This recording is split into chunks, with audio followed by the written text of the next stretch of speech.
صباح الخير على احلى فانز. حابة النهاردة نعمل مع بعض اسهل واحسن سكراب جربته انا شخصيا. حابة نجربه مع بعض للبشرة وللجسم وللايد، بينعم جدا وبيفتح جدا جدا، وممكن تستخدموه كل يوم بمكونات سهلة جدا وموجودة في كل مطبخ. بيكنج باودر زي ما انتوا شايفين، نص ليمونة،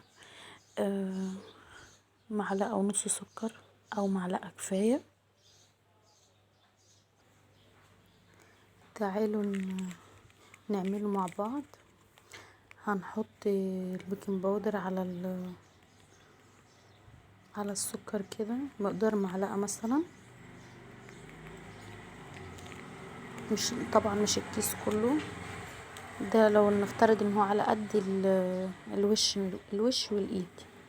ونجيب النص ليمونة، هو هيفور معانا شوية بس ما تقلقوش، في فوران اهو بيحصل. وعلى فكرة بينفع لأي نوع من أنواع البشرة، جافة دهنية مختلطة. أنا عن نفسي مختلطة، يعني اللي هي بين حتة جافة وحتة دهنية، فبجد بجد مفيش أي أثر يعني. بصوا، ونفضل نقلب كده. طبعا نشيل دول ملهمش لازمة خلاص. نفضل نقلب نقلب لحد ما ندوب السكر كده. شيل اي بذر ولا حاجة.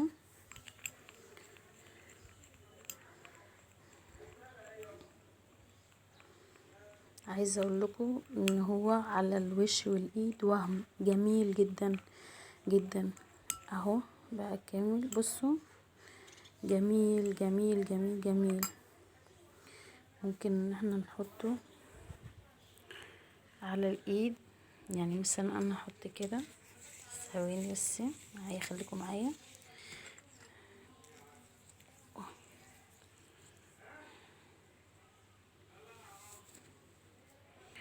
احطه على ايدي، وبنستنى مثلا 3 دقايق ولا حاجة، ونبتدي ان احنا نفرك ايدينا بايدينا التانية. عايزة اقول لكم بصوا، يمكن الفرق يبان على طول. كمان نعومة وهم، يعني نعومة ايدي ايد عن ايد، نعومة جميلة جدا. ويا رب تجربوا الوصفة، وبجد انا مستنية تعليقاتكم وشجعوني.